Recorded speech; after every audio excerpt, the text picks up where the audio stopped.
Gérard de Nerval, 1808-1855. Bonjour. Je vous présente aujourd'hui Aurélia, ou Le rêve de la vie, une nouvelle de Gérard de Nerval, écrite en 1855 et restée inachevée, mais suffisamment conséquente dans son contenu et sa forme pour en faire l'un de ces chefs-d'œuvre de la littérature fantastique romantique du XIXe siècle. Ce récit est une exploration poétique des frontières incertaines du rêve et du réel, et comme le précise l'auteur, le sommeil occupe le tiers de notre vie, il est la consolation des peines de nos journées ou les peines de leurs plaisirs, mais je n'ai jamais éprouvé que le sommeil fût un repos. De son véritable nom, Gérard Labruni, il commence à écrire ses premiers poèmes sur les bancs de l'école où il rencontre Théophile Gautier.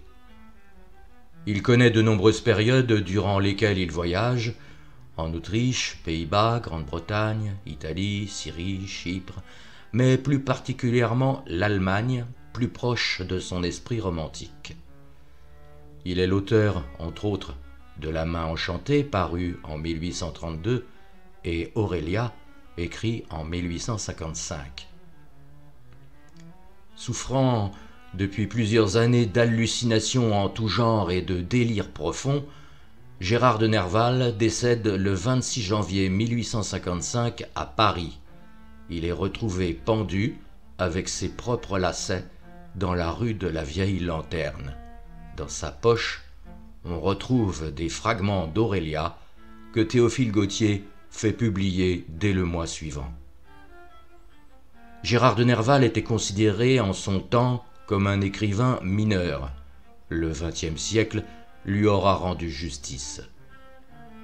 Je vous invite à écouter cette nouvelle que j'ai scindée en deux parties comme l'auteur l'avait lui-même écrite.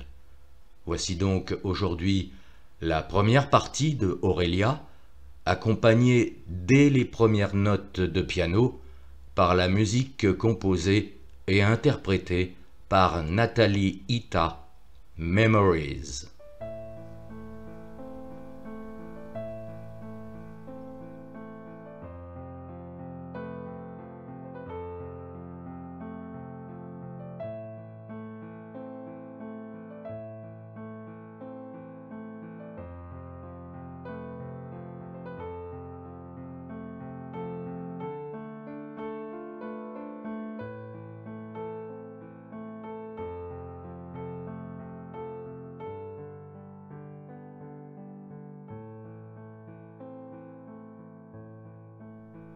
Le rêve est une seconde vie. Je n'ai pu percer sans frémir ces portes d'ivoire ou de corne qui nous séparent du monde invisible. Les premiers instants du sommeil sont l'image de la mort. Un engourdissement nébuleux saisit notre pensée et nous ne pouvons déterminer l'instant précis où le moi, sous une autre forme, continue l'œuvre de l'existence. C'est un souterrain vague qui s'éclaire peu à peu, et où se dégagent de l'ombre et de la nuit les pâles figures gravement immobiles qui habitent les séjours des limbes. Puis, le tableau se forme, une clarté nouvelle illumine et fait jouer ses apparitions bizarres. Le monde des esprits s'ouvre pour nous. Swedenborg appelait ces visions memorabilia. Il les devait à la rêverie plus souvent qu'au sommeil. L'âne d'or d'Apulée, la divine comédie du Dante sont les modèles poétiques de ces études de l'âme humaine. Je vais essayer, à leur exemple, de transcrire les impressions d'une longue maladie qui s'est passée tout entière dans mon esprit, et je ne sais pourquoi je me sers de ce terme maladie, car jamais, quant à ce qui est de moi-même, je ne me suis senti mieux portant. Parfois, je croyais ma force et mon activité doublées. Il me semblait tout savoir, tout comprendre. L'imagination m'apportait des délices infinies.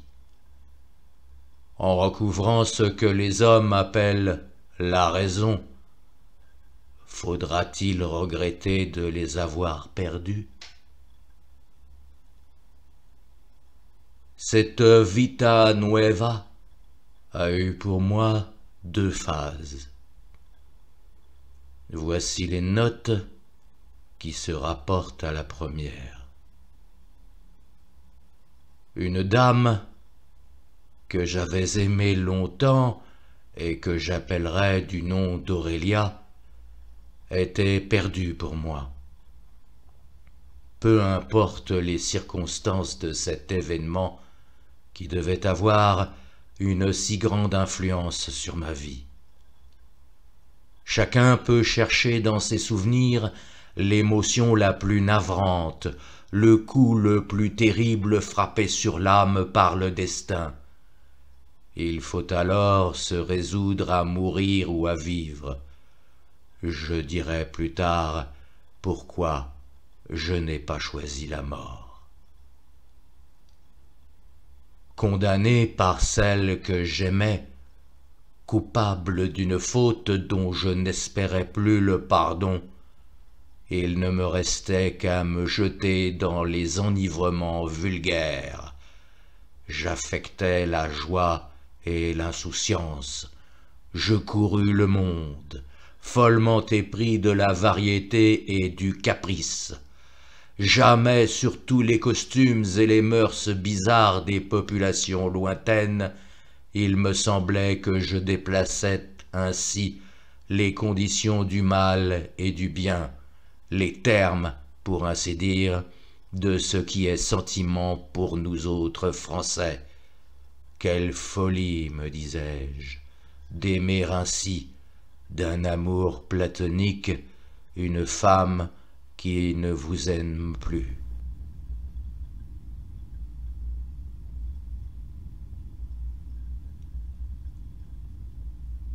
J'ai pris au sérieux les inventions des poètes, et je me suis fait une Laure ou une Béatrix d'une personne ordinaire de notre siècle.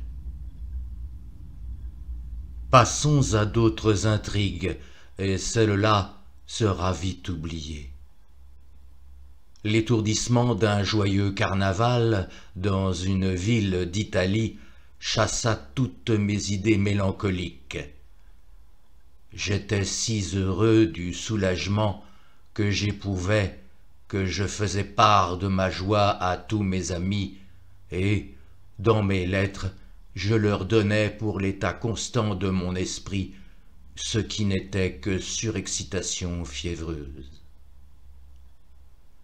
Un jour, arriva dans la ville une femme d'une grande renommée qui me prit en amitié et qui, habituée à plaire et à éblouir, m'entraîna sans peine dans le cercle de ses administrateurs.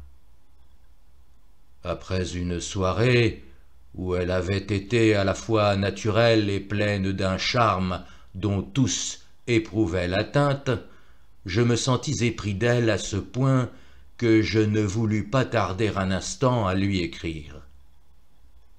J'étais si heureux de sentir mon cœur capable d'un amour nouveau. J'empruntais tout cet enthousiasme factice, les formules mêmes qui, si peu de temps auparavant, m'avaient servi pour peindre un amour véritable et longtemps éprouvé. La lettre partie, j'aurais voulu la retenir, et j'allais rêver, dans la solitude, à ce qui me semblait une profanation de mes souvenirs.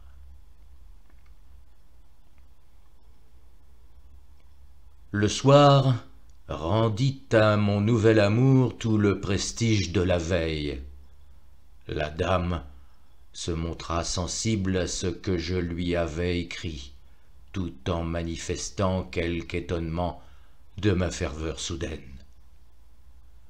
J'avais franchi, en un jour, plusieurs degrés des sentiments qu'on peut concevoir pour une femme avec apparence de sincérité.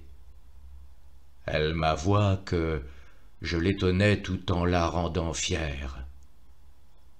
J'essayai de la convaincre, mais quoique je voulusse lui dire, je ne pus ensuite retrouver dans nos entretiens le diapason de mon style, de sorte que je fus réduit à lui avouer avec larmes que je m'étais trompé moi-même en l'abusant. Mes confidences attendries eurent pourtant quelque charme, et une amitié plus forte dans sa douleur succéda à de vaines protestations de tendresse. Plus tard, je la rencontrai dans une autre ville où se trouvait la dame que j'aimais toujours sans espoir. Un hasard les fit connaître l'une à l'autre, et la première eut occasion, sans doute, d'attendrir à mon égard celle qui m'avait exilé de son cœur, de sorte qu'un jour, me trouvant dans une société dont elle faisait partie, je la vis venir à moi et me tendre la main. Comment interpréter cette démarche et le regard profond et triste dont elle accompagna son salut? J'y crus voir le pardon du passé. L'accent divin de la pitié donnait aux simples paroles qu'elle m'adressa une valeur inexprimable, comme si quelque chose de la religion se mêlait aux douceurs d'un amour jusque-là profane et lui imprimait le caractère de l'éternité.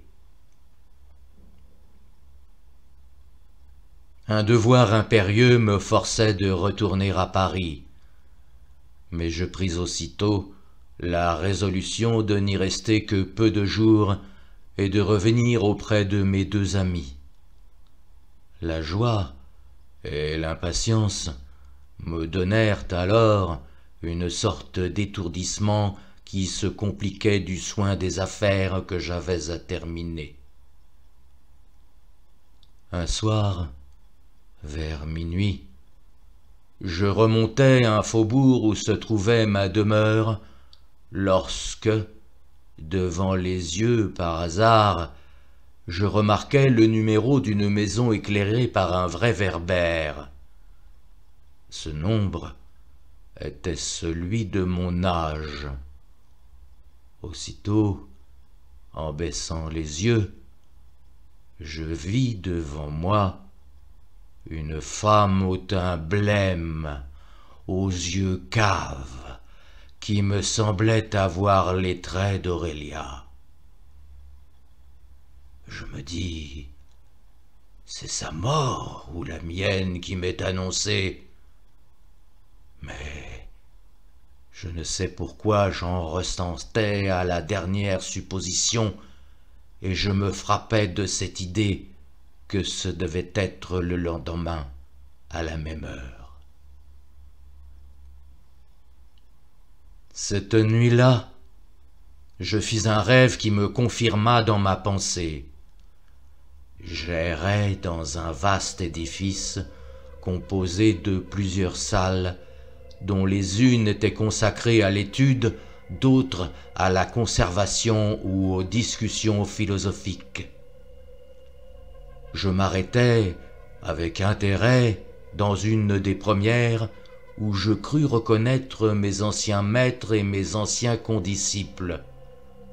Les leçons continuaient sur les auteurs grecs et latins, avec ce bourdonnement monotone qui semble une prière à la déesse Mnémosyne.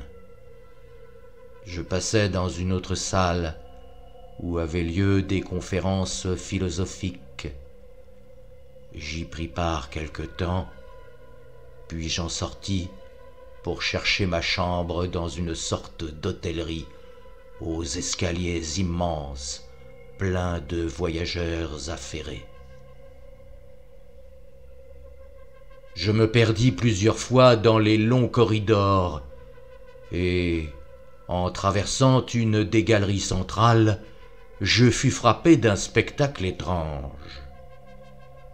Un être d'une grandeur démesurée, homme ou femme, je ne sais, voltigeait péniblement au-dessus de l'espace et semblait se débattre parmi des nuages épais.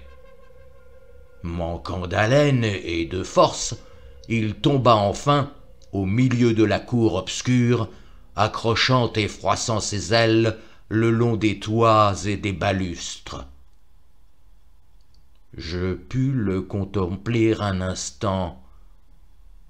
Il était coloré de teintes vermeilles, et ses ailes brillaient de 1000 reflets changeants.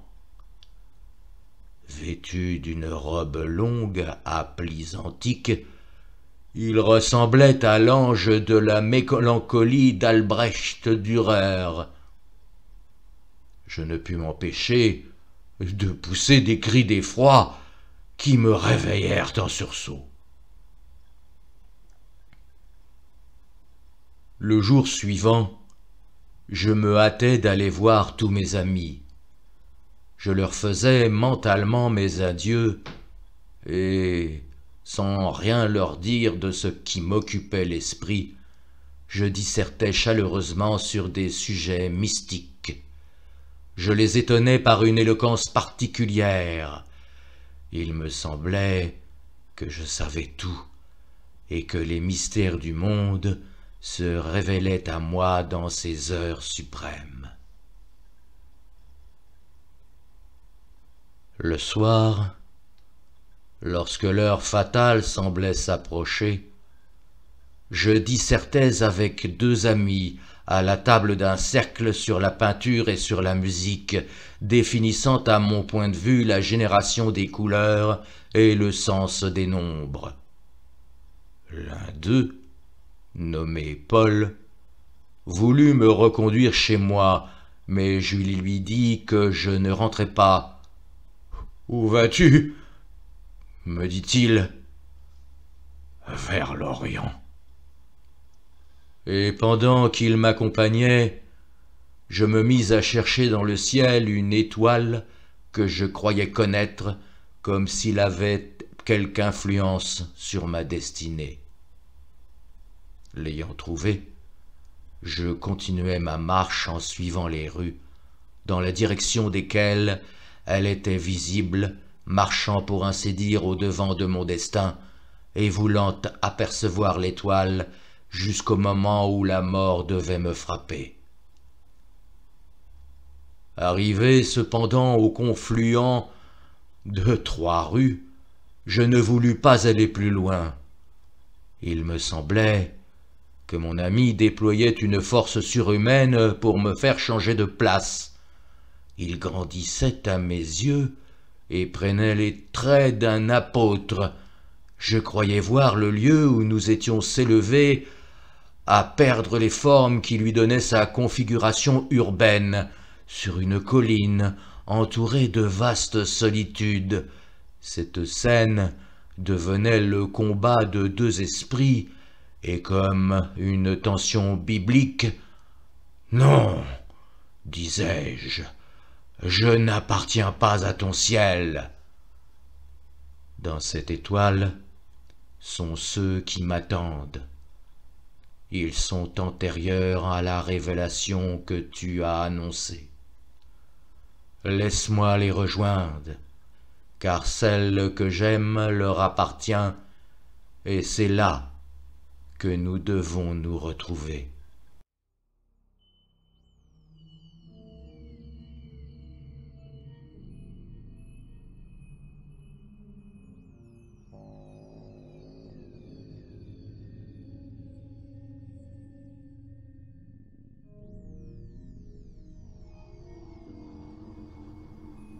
Ici a commencé pour moi ce que j'appellerais l'épanchement du songe dans la vie réelle. À dater de ce moment, tout prenait parfois un aspect double, et cela sans que le raisonnement manquât jamais de logique, sans que la mémoire perdît les plus légers détails de ce qui m'arrivait. Seulement, mes actions, insensées en apparence, étaient soumises à ce que l'on appelle l'illusion selon la raison humaine. Cette idée m'est revenue bien des fois que, dans certains moments graves de la vie, tel esprit du monde extérieur s'incarnait tout à coup en la forme d'une personne ordinaire et agissait ou tentait d'agir sur nous sans que cette personne en eût la connaissance ou en gardât le souvenir. Mon ami m'avait quitté, voyant ses efforts inutiles et me croyant sans doute en proie à quelque idée fixe que la marche calmerait. Me trouvant seul, je me levai avec effort et me remis en route dans la direction de l'étoile sur laquelle je ne cessais de fixer les yeux. Je chantais en marchant un hymne mystérieux dont je croyais me souvenir comme l'ayant entendu dans quelque autre existence et qui me remplissait d'une joie ineffable. En même temps, je quittais mes habits terrestres et je les dispersais autour de moi. La route semblait s'élever toujours à l'étoile s'agrandir. Puis je restais les bras étendus, attendant le moment où l'âme allait se séparer du corps, attirée magnétiquement dans le rayon de l'étoile. Alors, je sentis un frisson. Le regret de la terre et de ceux que j'y aimais me saisit au cœur, et je suppliais si ardemment en moi-même l'esprit qui m'attirait à lui, qu'il me sembla que je redescendais parmi les hommes. Une ronde de nuit m'entourait. J'avais alors l'idée que j'étais devenu très grand, et que, tout inondé de forces électriques, j'allais renverser tout ce qui m'approchait. Il y avait quelque chose de comique dans le coin que je prenais de ménager les forces et la vie des soldats qui m'avaient recueilli.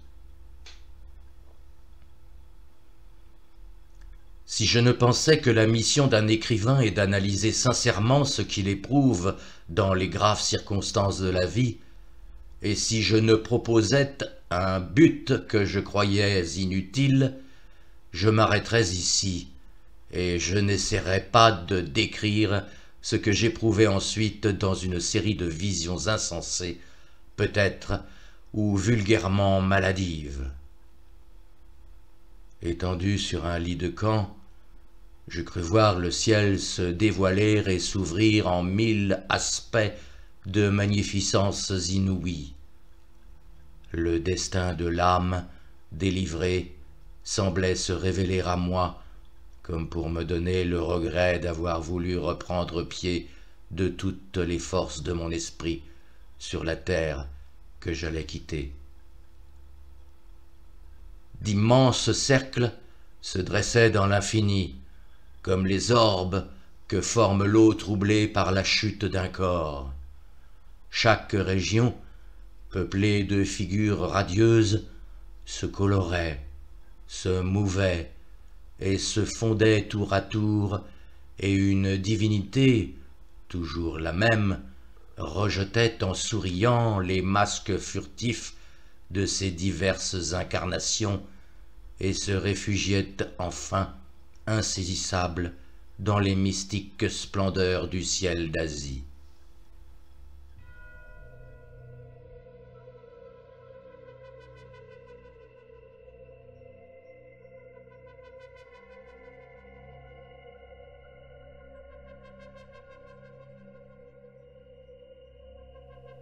Cette vision céleste, par un de ces phénomènes que tout le monde a pu éprouver dans certains rêves, ne me laissait pas étranger à ce qui se passait autour de moi. Couché sur un lit de camp, j'entendais que les soldats s'entretenaient d'un inconnu arrêté comme moi et dont la voix avait retenti dans la même salle.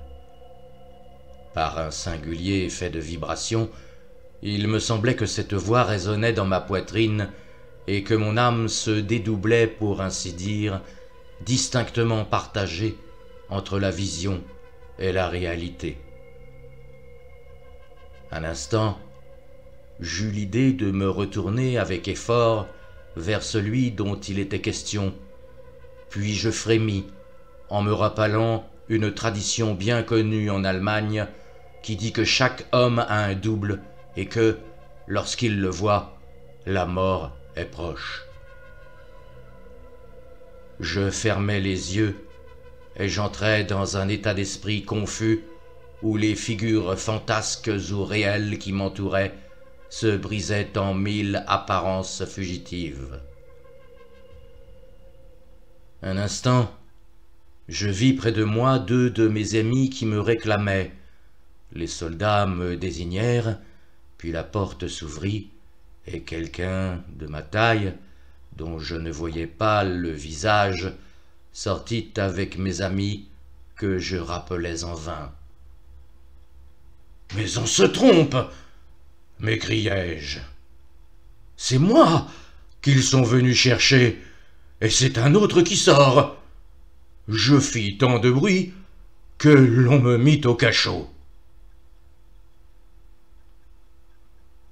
J'y restai plusieurs heures dans une sorte d'abrutissement. Enfin, les deux amis que j'avais cru voir déjà vinrent me chercher avec une voiture. Je leur racontai tout ce qui s'était passé, mais ils nièrent être venus dans la nuit. Je dînai avec eux assez tranquillement, mais à mesure que la nuit approchait, il me sembla que j'avais à redouter l'heure même qui, la veille, avait risqué de m'être fatale. Je demandai à l'un d'eux une bague orientale qu'il avait au doigt et que je regardais comme un ancien talisman, et, prenant un foulard, je la nouai autour de mon cou, en ayant soin de tourner le chaton, composé d'une turquoise, sur un point de la nuque où je sentais une douleur. Selon moi, ce point était celui par où l'âme risquerait de sortir au moment où un certain rayon, parmi de l'étoile que j'avais vue la veille, coïnciderait relativement à moi avec le zénith. Soit par hasard, soit par l'effet de ma forte préoccupation, je tombai comme foudroyé à la même heure que la veille. On me mit sur un lit, et pendant longtemps, je perdis le sens et la liaison des images qui s'offraient à moi. Cet état dura plusieurs jours. Je fus transporté dans une maison de santé.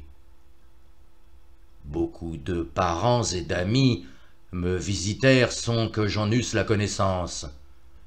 La seule différence pour moi de la veille au sommeil était que, dans la première, tout se transfigurait à mes yeux, chaque personne qui m'approchait semblait changer, les objets matériels avaient comme une pénombre qui en modifiait la forme, les yeux de la lumière, les combinaisons des couleurs se décomposaient, de manière à m'entretenir dans une série constante d'impressions qui se liaient entre elles, et dont le rêve, plus dégagé des éléments extérieurs, continuait la probabilité.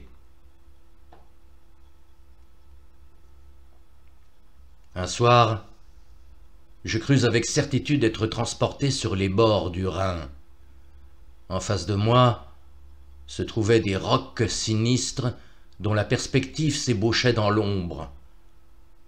J'entrai dans une maison riante, dont un rayon de soleil couchant traversait gaiement les contrevents verts que festonnait la vigne. Il me semblait que je rentrais dans une demeure connue, celle d'un oncle maternel, peintre flamand, mort depuis plus d'un siècle. Les tableaux ébauchés étaient suspendus çà et là, et l'un d'eux représentait la fée célèbre de ce rivage. Une vieille servante, que j'appelais Marguerite, et qu'il me semblait connaître depuis l'enfance, me dit « N'allez-vous pas vous mettre au lit, car vous venez de loin, et votre oncle rentrera tard, on vous réveillera pour souper. » Je m'étendis sur un lit à colonnes drapé de perse à grandes fleurs rouges.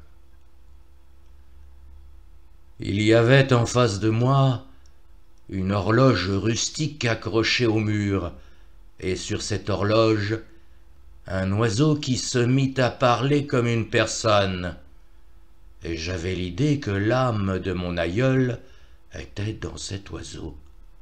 Mais je ne m'étonnais pas plus de son langage et de sa forme que de me voir comme transporté d'un siècle en arrière. L'oiseau me parlait de personnes de ma famille vivantes ou mortes, en divers temps, comme si elles existaient simultanément, et me dit « Vous voyez que votre oncle avait eu soin de faire son portrait d'avance. Maintenant, elle est avec nous. » Je portais les yeux sur une toile qui représentait une femme en costume ancien à l'allemande, penchée sur le bord du fleuve et les yeux attirés vers une touffe de myosotis. Cependant, la nuit s'épaississait peu à peu, et les aspects, les sons et le sentiment des lieux se confondaient dans mon esprit somnolent. Je crus tomber dans un abîme qui traversait le globe. Je me sentais emporté sans souffrance par un courant de métal fondu, et 1000 fleuves pareils, dont les teintes indiquaient les différences chimiques, sillonnaient le sein de la terre comme les vaisseaux et les veines qui serpentent parmi les lobes du cerveau.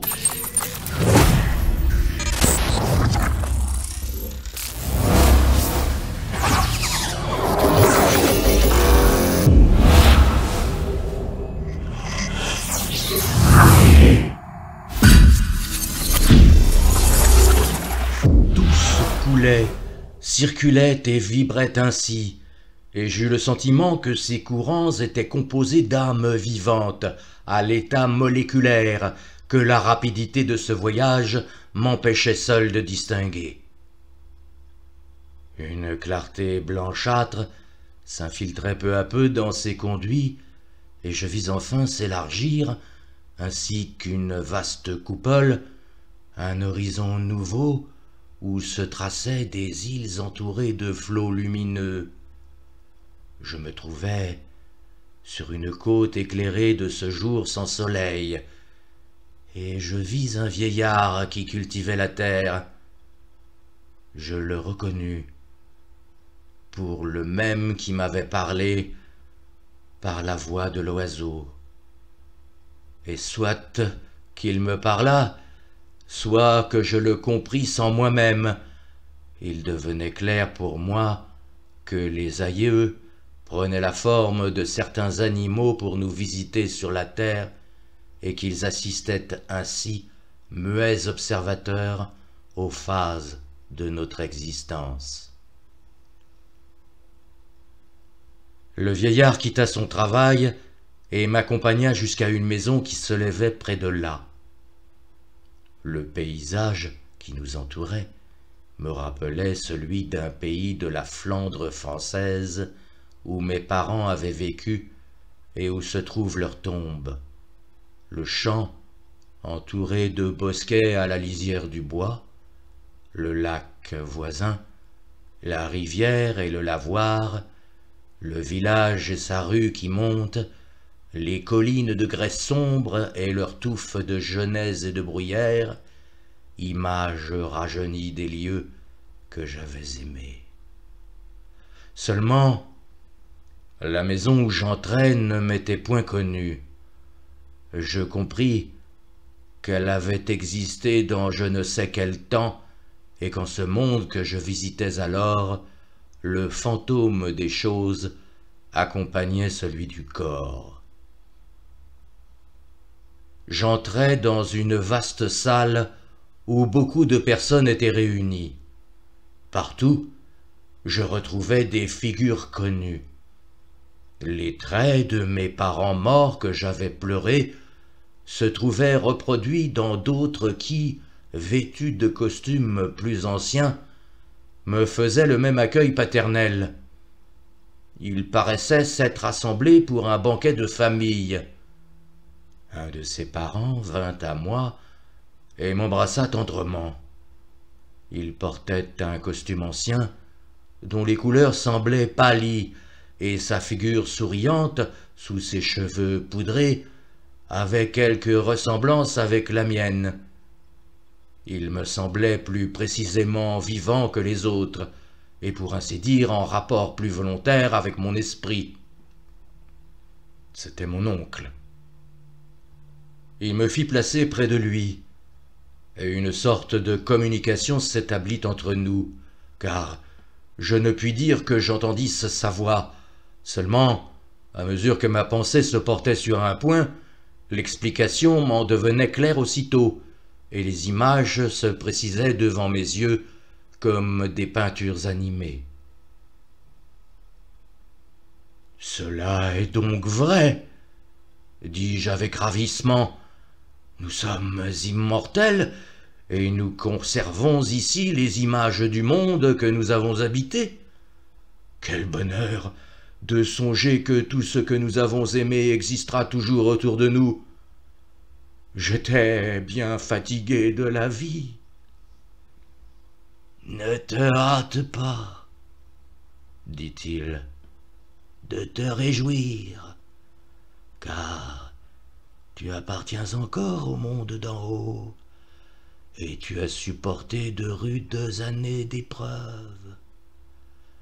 Le séjour qui t'enchante a lui-même ses douleurs, ses luttes et ses dangers. La terre où nous avons vécu est toujours le théâtre où se nouent et se dénouent nos destinées. Nous sommes les rayons du feu central qui l'anime et qui déjà s'est affaibli. « Et quoi ?» dis-je. « La terre pourrait mourir et nous serions envahis par le néant. » « Le néant, dit-il, n'existe pas dans le sens qu'on l'entend, mais la terre est elle-même un corps matériel dont la somme des esprits est l'âme. La matière ne peut pas plus périr que l'esprit, mais elle peut se modifier selon le bien et selon le mal. Notre passé et notre avenir sont solidaires. Nous vivons dans notre race et notre race vit en nous. » Cette idée me vint aussitôt sensible, et comme si les murs de la salle se fussent ouverts sur des perspectives infinies, il me semblait voir une chaise non interrompue d'hommes et de femmes en qui j'étais et qui était moi-même, les costumes de tous les peuples, les images de tous les pays apparaissaient distinctement à la fois, comme si mes facultés d'attention s'étaient multipliées sans se confondre par un phénomène d'espace analogue à celui du temps qui se concentre un siècle d'action dans une minute de rêve. Mon étonnement s'accrut en voyant que cette immense énumération se composait seulement des personnes qui se trouvaient dans la salle et dont j'avais vu les images se diviser et se combiner en 1000 aspects fugitifs. « Nous sommes 7 » dis-je à mon oncle. « C'est en effet, dit-il, le nombre typique de chaque famille humaine, et par extension, 7 fois 7 et davantage. » Je ne puis espérer de faire comprendre cette réponse qui, pour moi, est restée très obscure. La métaphysique ne me fournit pas de termes pour la perception qui me vint alors du rapport de ce nombre de personnes avec l'harmonie générale. On conçoit bien, dans le père et la mère, l'analogie des forces électriques de la nature, mais comment établir les centres individuels émanés d'eux, dont ils émanent comme une figure animique collective dont la combinaison serait à la fois multiple et bornée? Autant vaudrait demander compte à la fleur du nombre de ses pétales ou des divisions de sa corolle, au sol des figures qu'il trace, au soleil des couleurs qu'il produit.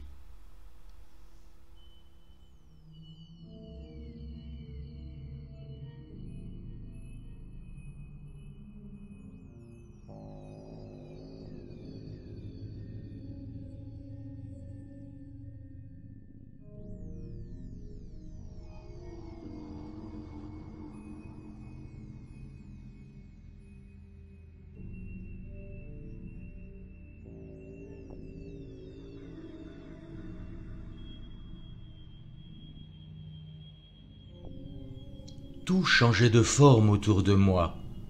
L'esprit, avec qui je m'entretenais, n'avait plus le même aspect. C'était un jeune homme qui désormais recevait plutôt de moi les idées qu'il ne me les communiquait. Étais-je allé trop loin dans ces hauteurs qui donnent le vertige? Il me sembla comprendre ce que ces questions étaient obscures ou dangereuses, même pour les esprits du monde que je percevais alors. Peut-être aussi un pouvoir supérieur m'interdisait-il ces recherches. Je me vis errant dans les rues d'une cité très populeuse et inconnue. Je remarquai qu'elle était bossuée de collines et dominée par un mont tout couvert d'habitations. À travers le peuple de cette capitale, je distinguais certains hommes qui paraissaient appartenir à une nation particulière. Leur air vif, résolu, l'accent énergique de leurs traits me faisait songer aux races indépendantes et guerrières des pays de montagne ou de certaines îles peu fréquentées par les étrangers. Toutefois, c'est au milieu d'une grande ville et d'une population mélangée et banale qu'ils savaient maintenir ainsi leur individualité farouche. Qu'étaient donc ces hommes? Mon guide me fit gravir des rues escarpées et bruyantes où retentissaient les bruits divers de l'industrie. Nous montâmes alors par de longues séries d'escaliers, au-delà desquels la vue se découvrit. Ça et là, des terrasses revêtues de treillages, des jardinets ménagés sur quelque espace aplati, des toits, des pavillons légèrement construits, peints et sculptés avec une capricieuse patience, des perspectives reliées par de longues traînées de verdure grimpante, séduisaient l'œil et plaisaient à l'esprit comme l'aspect d'une oasis délicieuse, d'une solitude ignorée au-dessus du tumulte et de ces bruits d'en bas, qui là n'étaient plus que murmures. On a souvent parlé de nations proscrites, vivant dans l'ombre des nécropoles et des fleurs, de l'air pur et de la clarté. Ce sont, me dit mon guide, les anciens habitants de cette montagne qui domine la ville où nous sommes en ce moment. Longtemps, ils ont vécu simples de mœurs, aimants et justes, conservant les vertus naturelles des premiers jours du monde. Le peuple environnant les honorait et se modelait sur eux. Du point où j'étais alors, je descendis, suivant mon guide, dans une de ces hautes habitations dont les toits réunis présentaient cet aspect étrange. Il me semblait que mes pieds s'enfonçaient dans des couches successives des édifices de différents âges. Ces fantômes de constructions en découvraient toujours d'autres où se distinguait le goût particulier de chaque siècle, et cela me représentait l'aspect des fouilles que l'on fait dans les cités antiques, si ce n'est que c'était aéré, vivant, traversé des mille jeux de la lumière. Je me trouvai enfin dans une vaste chambre où je vis un vieillard travaillant devant une table à je ne sais quel ouvrage d'industrie. Au moment où je franchissais la porte, un homme, vêtu de blanc, dont je distinguais mal la figure, me menaça d'une arme qu'il tenait à la main, mais celui qui m'accompagnait lui fit signe de s'éloigner. Il semblait qu'on eût voulu m'empêcher de pénétrer dans le mystère de ces retraites. Sans rien demander à mon guide, je compris par intuition que ces hauteurs, et en même temps ces profondeurs, étaient la retraite des habitants primitifs de la montagne.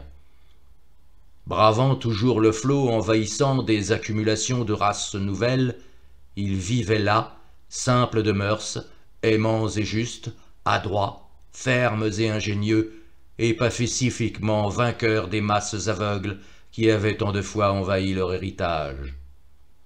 Et quoi? Ni corrompus, ni détruits, ni esclaves, purs, quoiqu'ayant vaincu l'ignorance, conservant dans l'aisance les vertus de la pauvreté.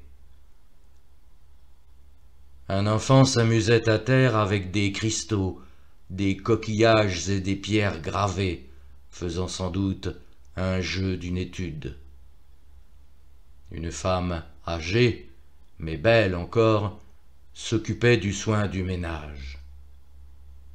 En ce moment, plusieurs jeunes gens entrèrent avec bruit, comme revenant de leurs travaux. Je m'étonnais de les voir tous vêtus de blanc, mais il paraît que c'était une illusion de ma vue. Pour la rendre sensible, mon guide se mit à dessiner leurs costumes qu'il teignit de couleurs vives, me faisant comprendre qu'ils étaient ainsi en réalité. La blancheur qui m'étonnait provenait peut-être d'un éclat particulier, d'un jeu de lumière où se confondaient les teintes ordinaires du prisme. Je sortis de la chambre et je me vis sur une terrasse disposée en parterre.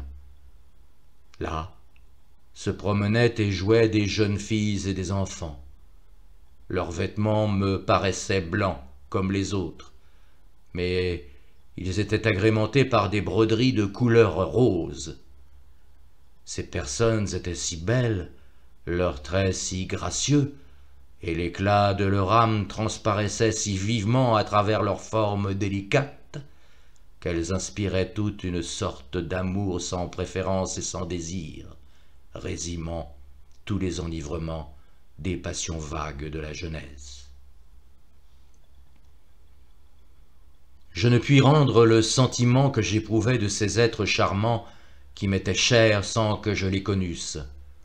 C'était comme une famille primitive et céleste, dont les yeux souriants cherchaient les miens avec une douce compassion.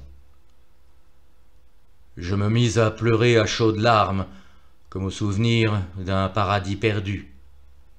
Là, je sentis amèrement que j'étais un passant dans ce monde à la fois étranger et chéri, et je frémis à la pensée que je devais retourner dans la vie.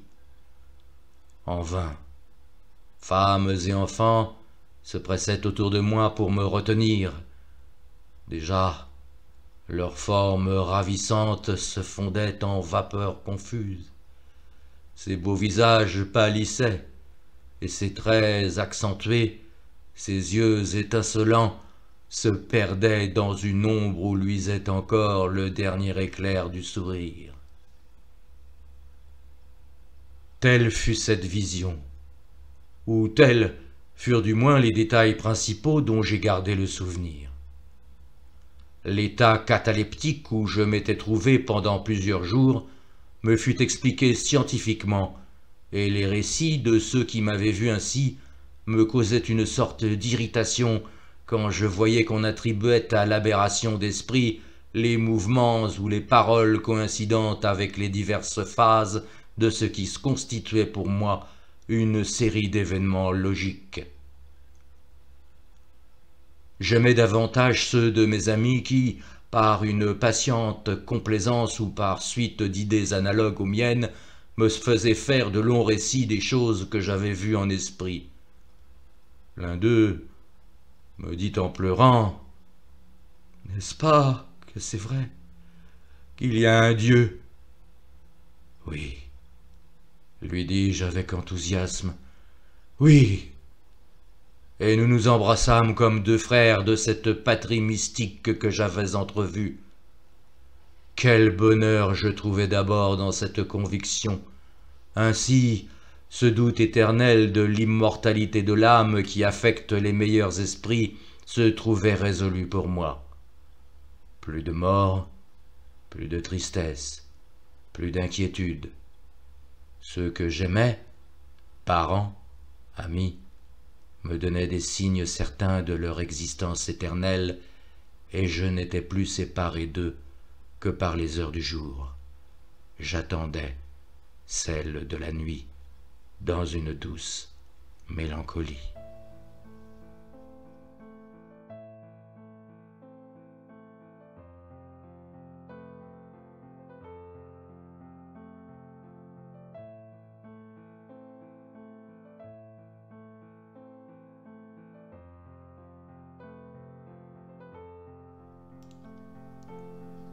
Un rêve que je fis encore me confirma dans cette pensée. Je me trouvais tout à coup dans une salle qui faisait partie de la demeure de mon aïeul. Elle semblait s'être agrandie seulement. Les vieux meubles luisaient d'un poli merveilleux. Les tapis et les rideaux étaient comme remis à neuf.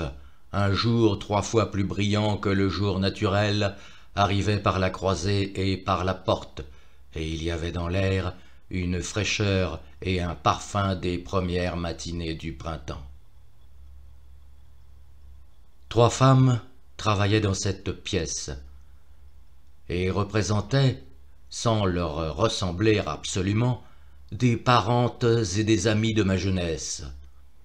Il semblait que chacune eût les traits de plusieurs de ces personnes.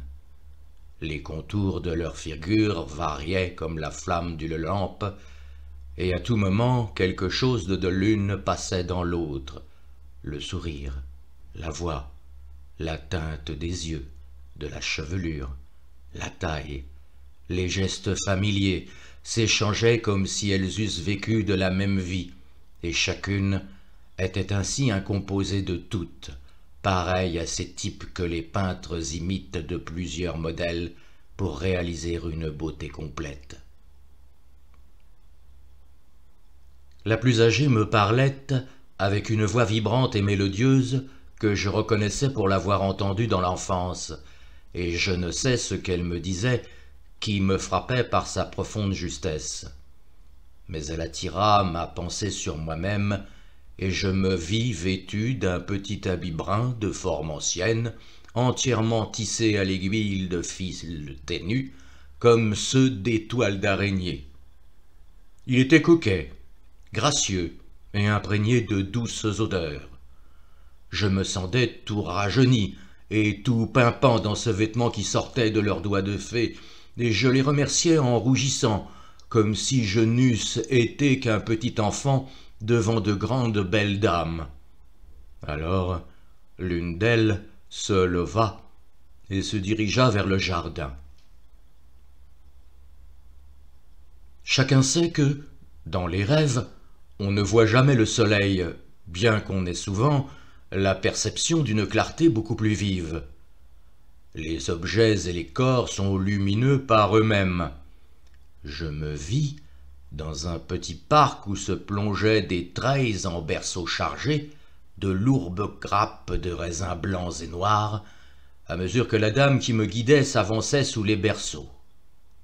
L'ombre des treillis croisés variait pour mes yeux ses formes et ses vêtements.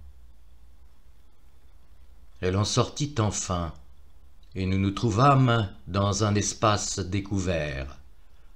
On y apercevait à peine la trace d'anciennes allées qu'il avait jadis coupées en croix.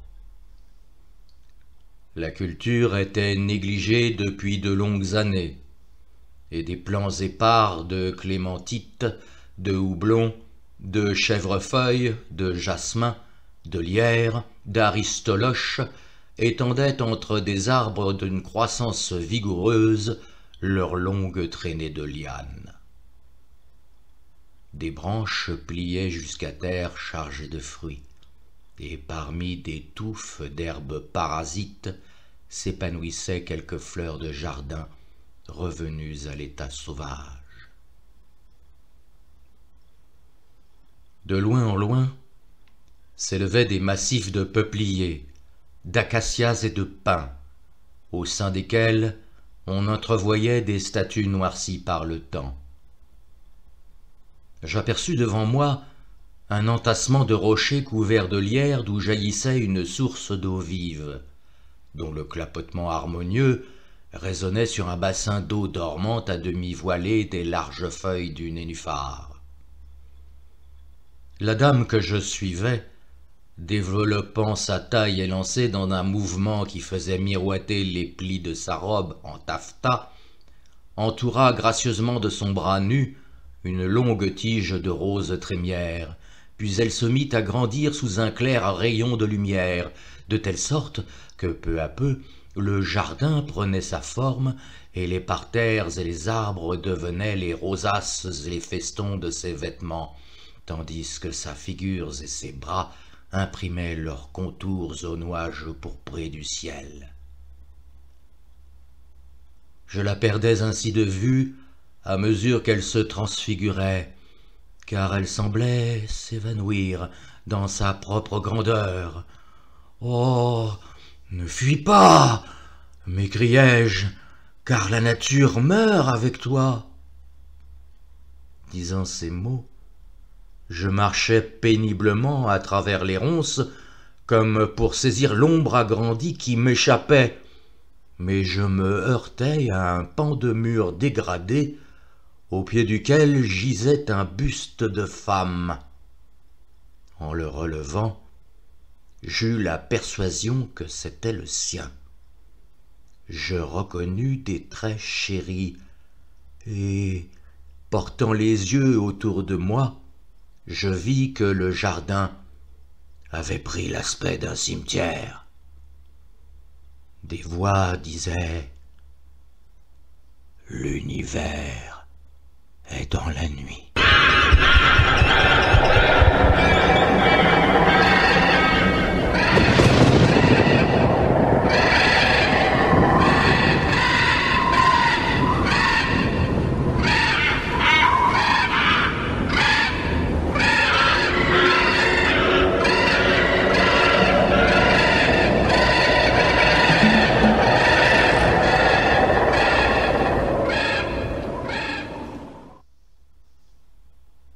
Ce rêve si heureux à son début me jeta dans une grande perplexité.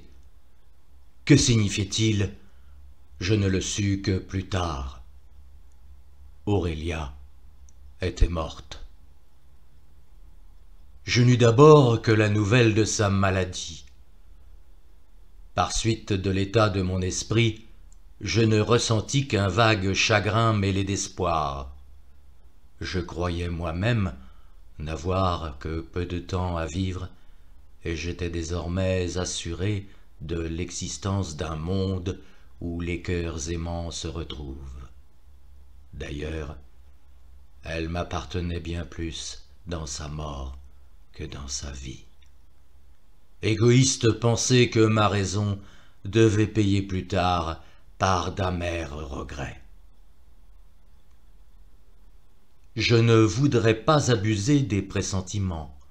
Le hasard fait d'étranges choses, mais je fus alors préoccupé d'un souvenir de notre union trop rapide. Je lui avais donné une bague d'un travail ancien dont le chaton était formé d'une opale taillée en cœur. Comme cette bague était trop grande pour son doigt, j'avais eu l'idée fatale de la faire couper pour en diminuer l'anneau. Je ne compris ma faute qu'en entendant le bruit de la scie. Il me sembla voir couler du sang. Les soins de l'art m'avaient rendu à la santé sans avoir encore ramené dans mon esprit le cours régulier de la raison humaine. La maison où je me trouvais, située sur une hauteur, avait un vaste jardin planté d'arbres précieux. L'air pur de la colline où elle était située, les premières haleines du printemps, les douceurs d'une société toute sympathique m'apportaient de longs jours de calme. Les premières feuilles des sycomores me ravissaient par la vivacité de leurs couleurs, semblables aux panaches des coqs de Pharaon. La vue, qui s'étendait au-dessus de la plaine, présentait du matin au soir des horizons charmants, dont les teintes graduées plaisaient à mon imagination. Je peuplais les coteaux et les nuages de figures divines dont il me semblait voir distinctement les formes. Je voulus fixer davantage mes pensées favorites et, à l'aide de charbons et de morceaux de briques que je ramassais, je couvris bientôt les murs d'une série de fresques où se réalisaient mes impressions.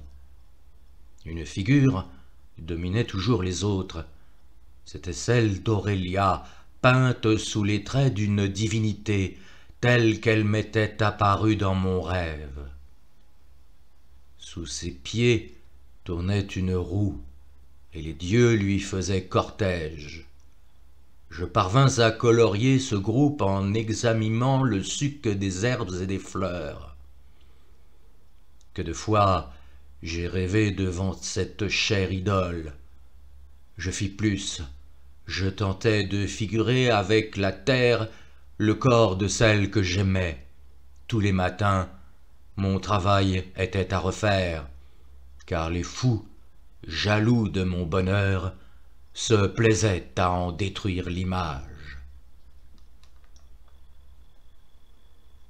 On me donna du papier, et pendant longtemps, je m'appliquais à représenter, par 1000 figures accompagnées de récits, de vers et d'inscriptions en toutes les langues connues, une sorte d'histoire du monde mêlée de souvenirs d'études et de fragments de songes que ma préoccupation rendait plus sensible ou qui en plongeait la durée.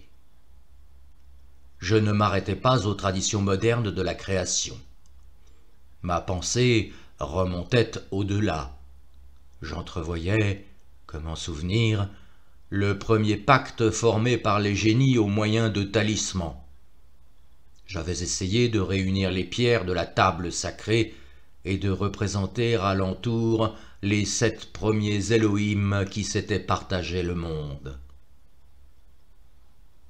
Ce système d'histoire, emprunté aux traditions orales et orientales, commençait par l'heureux accord des puissances de la nature qui formaient et organisaient l'univers. Pendant la nuit qui précéda mon travail, je m'étais cru transporté dans une planète obscure où se débattaient les premiers germes de la création. Du sein de l'argile encore molle s'élevaient des palmiers gigantesques, des euphorbes vénéneuses et des acanthes tortillées autour des cactus. Les figures arides des rochers s'élançaient comme des squelettes de cette ébauche de création, et de hideux reptiles serpentaient, s'élargissaient ou s'arrondissaient au milieu de l'inextricable réseau d'une végétation sauvage. La pâle lumière des astres éclairait seule les perspectives bleuâtres de cet étrange horizon, Cependant, à mesure que ces créations se formaient, une étoile plus lumineuse y puisait les germes de la clarté. Puis les monstres changeaient de forme, et, dépouillant leur première peau, se dressaient plus puissants sur des pattes gigantesques. L'énorme masse de leur corps brisait les branches et les herbages, et dans le désordre de la nature, ils se livraient des combats auxquels je ne prenais part moi-même, car j'avais un corps aussi étrange que le leur. Tout à coup, une singulière harmonie résonna dans nos solitudes, et il semblait que les cris, les rugissements et les sifflements confus des êtres primitifs se modulassent désormais sur cet air divin. Les variations se succédaient à l'infini. La planète s'éclairait peu à peu. Les formes divines se dessinaient sur la verdure et sur les profondeurs des bocages. Et, désormais domptés, tous les monstres que j'avais vus dépouillaient leurs formes bizarres et devenaient hommes et femmes. D'autres revêtaient, dans leur transformation, la figure des bêtes sauvages, des poissons et des oiseaux. Qui donc avait fait ce miracle? Une déesse rayonnante guidait, dans ces nouveaux avatars, l'évolution rapide des humains. Il s'établit alors une distinction de race qui, partant de l'ordre des oiseaux, comprenait aussi les bêtes, les poissons et les reptiles. C'étaient des dives, les péris, les ondins et les salamandres. Chaque fois qu'une de ces êtres mourait, il renaissait aussitôt sous une forme plus belle et chantait la gloire des dieux. Cependant, l'un des Elohim eut la pensée de créer une cinquième race, composée des éléments de la terre et qu'on appela les Afrites. Ce fut le signal d'une révolution complète parmi les esprits qui ne voulurent pas reconnaître les nouveaux possesseurs du monde. Je ne sais combien de 1000 ans durèrent ces combats qui ensanglantèrent le globe. 3 des Elohim, avec les esprits de leur race, furent enfin relégués au midi de la terre où ils fondèrent de vastes royaumes. Ils avaient emporté les secrets de la divine Kabbale qui lie les mondes et prenaient leur force dans l'adoration de certains astres auxquels ils correspondent toujours. Ces nécromants, bannis aux confins de la terre, s'étaient entendus pour se transmettre la puissance. Entourés de femmes et d'esclaves, chacun de leurs souverains s'était assuré de pouvoir renaître sous la forme d'un de ses enfants. Leur vie était de 1000 ans. De puissants kabbalistes les enfermaient, à l'approche de leur mort, dans des sépulcres bien gardés, où ils les nourrissaient d'élixirs et de substances conservatrices. Longtemps encore, ils gardaient les apparences de leur vie, puis, semblables à la chrysalide qui file son cocon, ils s'endormaient 40 jours pour renaître sous la forme d'un jeune enfant qu'on appelait plus tard à l'Empire. Cependant, les forces vivifiantes de la terre s'épuisaient à nourrir ces familles, dont le sang toujours le même inondait des rejetons nouveaux. Dans de vastes souterrains, creusés sous les hypogées et sous les pyramides, ils avaient accumulé tous les trésors des races passées et certains talismans qui les protégeaient contre la colère des dieux. C'est dans le centre de l'Afrique, au-delà des montagnes de la Lune et de l'antique Éthiopie, qu'avaient lieu ces étranges mystères. Longtemps, j'y avais gémi dans la captivité ainsi qu'une partie de la race humaine. Les bocages que j'avais vus si verts ne portaient plus de pâles fleurs et de feuillages flétris. Un soleil implacable dévorait ces contrées, et les faibles enfants de ces éternelles dynasties semblaient accablés du poids de la vie.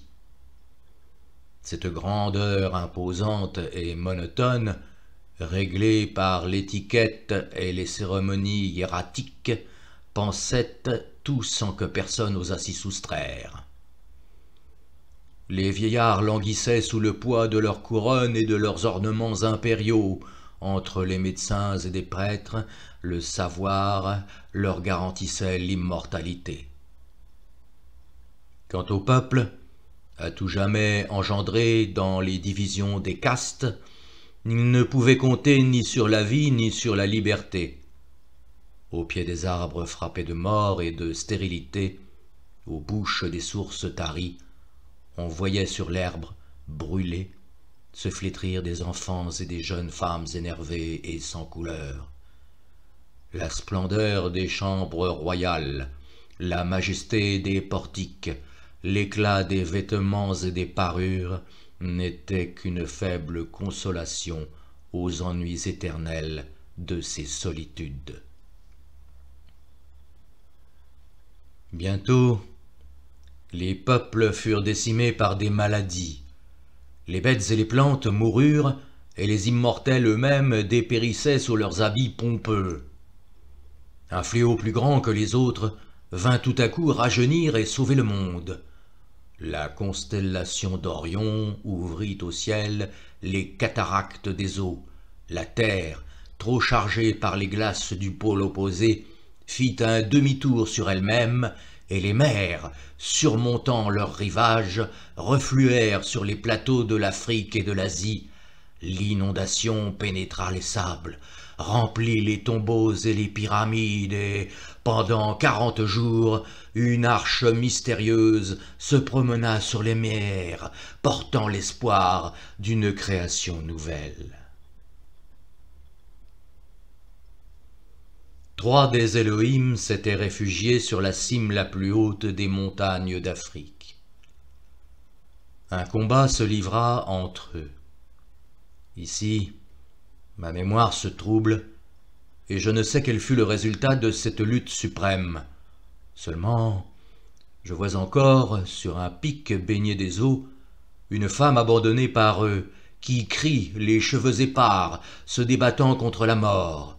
Ses accents plaintifs dominaient le bruit des eaux. Fut-elle sauvée? Je l'ignore. Les dieux, ses frères, l'avaient condamnée.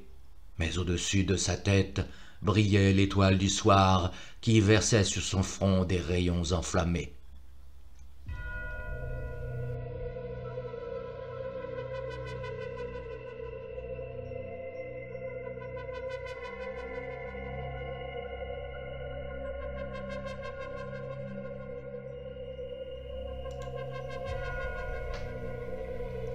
L'hymne interrompu de la terre et des cieux retentit harmonieusement pour consacrer l'accord des races nouvelles. Et pendant que les fils de Noé travaillaient péniblement aux rayons d'un soleil nouveau, les nécromants, blottis dans leur demeure souterraine, y gardaient toujours leurs trésors et se complaisaient dans le silence et dans la nuit. Parfois, ils sortaient timidement de leur asile et venaient effrayer les vivants ou répandre parmi les méchants les leçons funestes de leur science.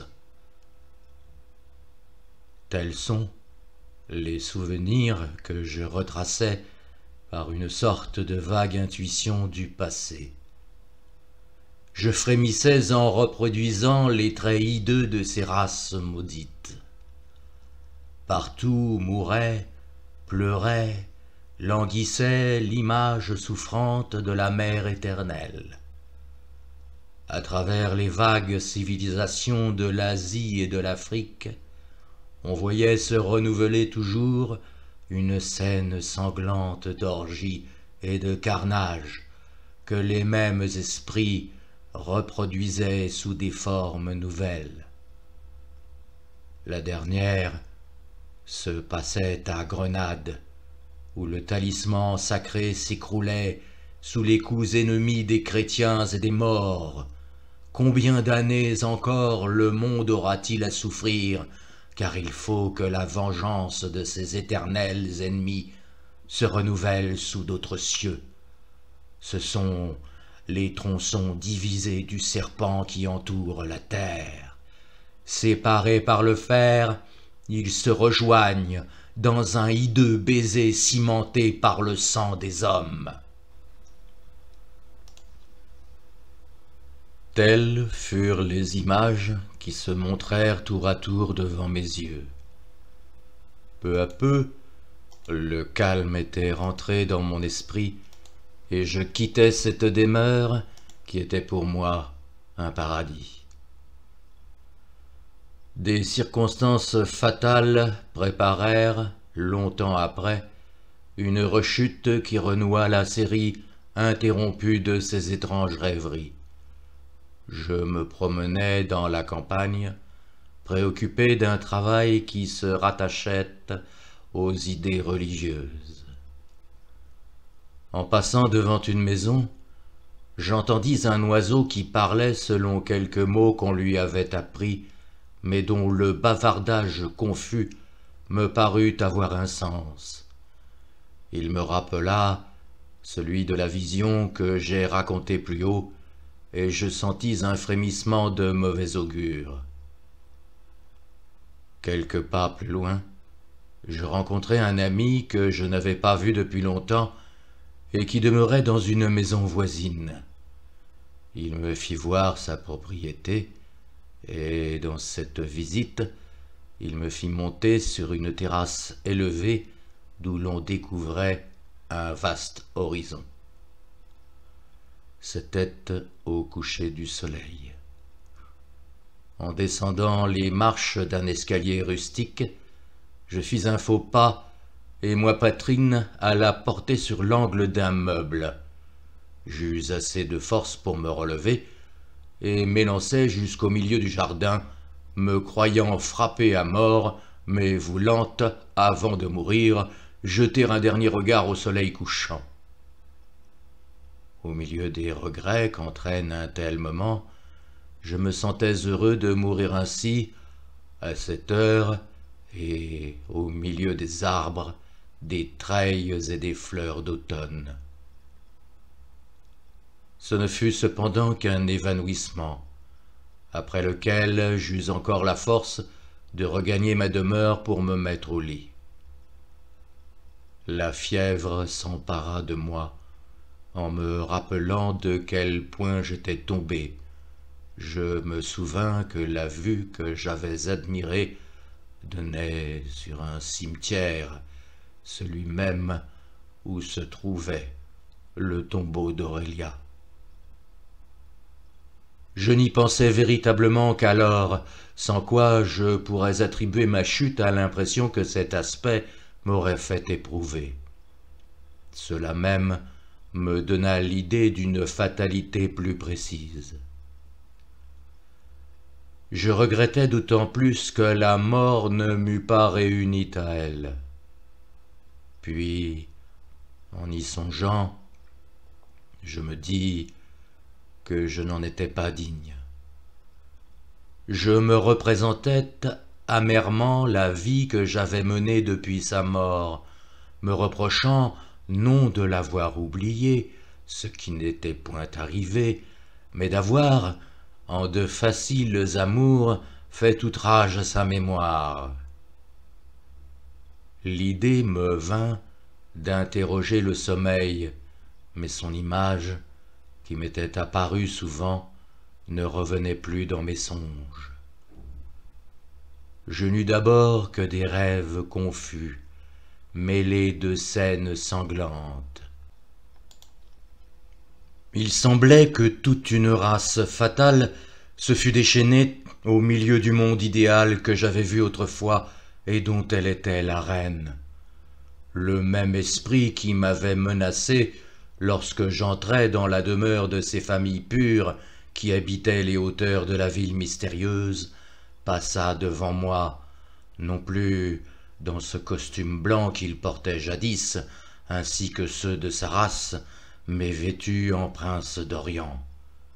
Je m'élançai vers lui, le menaçant, mais il se tourna tranquillement vers moi. « Oh, terreur!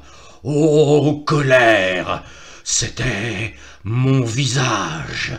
C'était toute ma forme idéalisée et grandie! » Alors, je me souvins de celui qui avait été arrêté la même nuit que moi, et que, selon ma pensée, on avait fait sortir sous mon nom du corps de garde, lorsque 2 amis étaient venus pour me chercher. Il portait à la fois une arme dont je distinguais mal la forme, et l'un de ceux qui l'accompagnaient dit « C'est avec cela qu'il l'a frappé. » Je ne sais comment expliquer que, dans mes idées, les événements terrestres pouvaient coïncider avec ceux du monde surnaturel. Cela est plus facile à sentir qu'à énoncer clairement. Mais quel était donc cet esprit qui était en moi et en dehors de moi? Était-ce le double des légendes, ou ce frère mystique que les orientaux appellent Fenrir? N'avais-je pas été frappé de l'histoire de ce chevalier qui combattit toute une nuit dans une forêt contre un inconnu qui était lui-même? Quoi qu'il en soit, je crois que l'imagination humaine n'a rien inventé qui ne soit vrai dans ce monde ou dans les autres, et je ne pouvais douter de ce que j'avais vu si distinctement. Une idée terrible me vint. L'homme était double, me dis-je. Je sens 2 hommes en moi, a écrit un père de l'Église. Le concours de 2 âmes a déposé ce germe mixte dans un corps qui lui-même offre à la vue 2 portions similaires reproduites dans tous les organes de sa structure. Il y en a tout homme un spectateur et un acteur, celui qui parle et celui qui répond. Les orientaux ont vu là 2 ennemis, le bon et le mauvais génie. Suis-je le bon? Suis-je le mauvais? Me dis-je. En tout cas, l'autre m'était hostile. Qui sait s'il n'y a pas telle circonstance ou tel âge où ces 2 esprits se séparent, attachés au même corps tous 2 par une affinité matérielle. Peut-être l'un est-il promis à la gloire et au bonheur, l'autre à l'anéantissement ou à la souffrance éternelle. Un éclair fatal traversa tout à coup cette obscurité. Aurélia n'était plus à moi. Je croyais entendre parler d'une cérémonie qui se passait ailleurs, et des apprêts d'un mariage mystique qui était le mien, et où l'autre allait profiter de l'erreur de mes amis et d'Aurélia elle-même. Les personnes les plus chères, qui venaient me voir et me consoler, me paraissaient en proie à l'incertitude, c'est-à-dire que les 2 parties de leurs âmes se séparaient aussi à mon égard, l'une affectionnée et confiante, l'autre comme frappée de mort à mon égard. Dans ce que ces personnes me disaient, il y avait un sens double, bien que toutefois elles ne s'en rendissent pas compte, puisqu'elles n'étaient pas en esprit comme moi.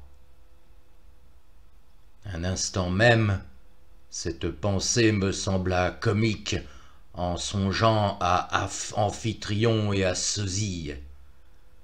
Mais si ce symbole grotesque était autre chose, si, dans d'autres fables de l'Antiquité, c'était la vérité fatale sous un masque de folie, eh bien, me dis-je, luttons contre l'esprit fatal, luttons contre le Dieu lui-même avec les armes de la tradition et de la science. Quoi qu'il fasse, dans l'ombre et la nuit, j'existe, et j'ai pour le vaincre tout le temps qu'il m'est donné encore de vivre sur la terre.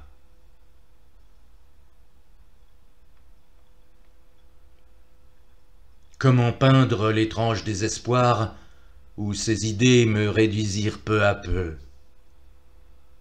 Un mauvais génie avait pris ma place dans le monde des âmes. Pour Aurélia, c'était moi-même, et l'esprit désolé qui vivifiait mon corps, affaibli, dédaigné, méconnu d'elle, se voyait à jamais destiné au désespoir ou au néant. J'employais toutes les forces de ma volonté pour pénétrer encore le mystère dont j'avais levé quelques voiles. Le rêve se jouait parfois de mes efforts et n'amenait que des figures grimaçantes et fugitives.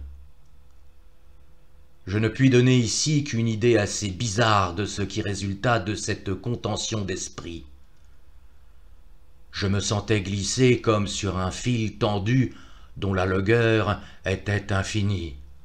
La terre, traversée de veines colorées de métaux en fusion, comme je l'avais vu déjà, s'éclaircissait peu à peu par l'épanouissement du feu central, dont la blancheur se fondait avec les teintes cerises qui coloraient les flancs de l'orbe intérieur. Je m'étonnais de temps en temps de rencontrer de vastes flaques d'eau, suspendues comme le sont les nuages dans l'air, et toutefois offrant une telle densité qu'on pouvait en détacher des flocons, mais il est clair qu'il s'agissait là d'un liquide différent de l'eau terrestre, et qui était sans doute l'évaporation de celui qui figurait la mer et les fleuves pour le monde des esprits. J'arrivais en vue d'une vaste plage montueuse et toute couverte d'une espèce de roseau de teinte verdâtre, jauni aux extrémités, comme si les feux du soleil les eussent en partie desséchés, mais je n'ai pas vu de soleil plus que les autres fois. Un château dominait la côte, que je me mis à gravir. Sur l'autre versant, je vis s'étendre une ville immense. Pendant que j'avais traversé la montagne, la nuit était venue et j'apercevais les lumières des habitations et des rues. En descendant, je me trouvais dans un marché où l'on vendait des fruits et des légumes pareils à ceux du midi.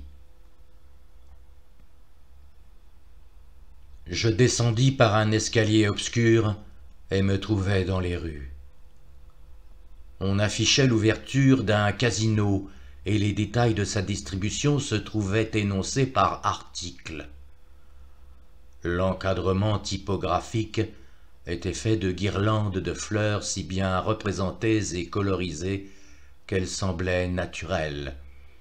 Une partie du bâtiment était encore en construction.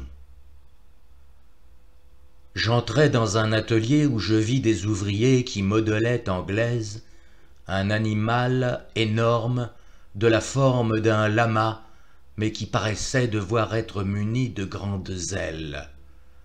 Ce monstre était comme traversé d'un jet de feu qui l'animait peu à peu, de sorte qu'il se tordait, pénétré par 1000 reflets pourprés, formant les veines et les artères, et fécondant pour ainsi dire l'inerte matière qui se revêtait d'une végétation instantanée d'appendices fibreux d'ailerons et de touffes laineuses. Je m'arrêtai à contempler ce chef-d'œuvre où l'on semblait avoir surpris les secrets de la création divine. Ce que nous avons ici, me dit-on, le feu primitif qui anima les premiers êtres. Jadis, il s'élançait jusqu'à la surface de la terre, mais les sources se sont taries. Je vis aussi des travaux d'orfèvrerie où l'on employait 2 métaux inconnus sur la terre, l'un rouge, qui semblait correspondre au cinabre, et l'autre bleu d'azur. Les ornements n'étaient ni martelés ni ciselés, mais se formaient, se coloraient et s'épanouissaient comme les plantes métalliques qu'on fait renaître de certaines mixtions chimiques. Ne créerait-on pas aussi des hommes? Dis-je à l'un des travailleurs, mais il me répliqua: les hommes viennent d'en haut et non d'en bas. Pouvons-nous créer nous-mêmes?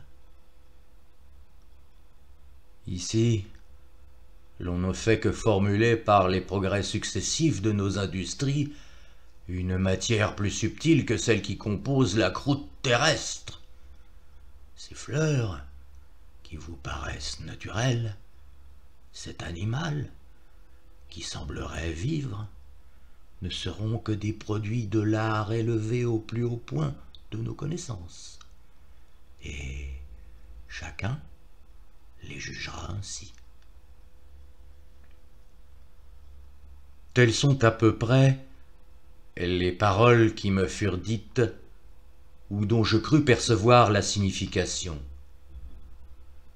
Je me mis à parcourir les salles du casino et j'y vis une grande foule dans laquelle je distinguais quelques personnes qui m'étaient connues, les unes vivantes, d'autres mortes en divers temps. Les premières semblaient ne pas me voir, tandis que les autres me répondaient sans avoir l'air de me connaître. J'étais arrivé à la plus grande salle, qui était toute tendue de velours ponceau à bandes d'or tramées, formant de riches dessins. Au milieu se trouvait un sofa en forme de trône. Quelques passants s'y asseyaient pour en éprouver l'élasticité, mais les préparatifs n'étaient pas terminés. Ils se dirigeaient vers d'autres salles. On parlait d'un mariage et de l'époux qui, disait-on, devait arriver pour annoncer le moment de la fête. Aussitôt, un transport insensé s'empara de moi. J'imaginai que celui qu'on attendait était mon double qui devait épouser Aurélia, et je fis un scandale qui sembla consterner l'assemblée. Je me mis à parler avec violence, expliquant mes griefs et invoquant le secours de ceux qui me connaissaient. Un vieillard me dit « Mais on ne se conduit pas ainsi, vous effrayez tout le monde !» Alors je m'écriai « Je sais bien qu'il m'a frappé déjà de ses armes, mais je l'attendais, je l'attends toujours et sans crainte, et je connais le signe qui doit le vaincre. »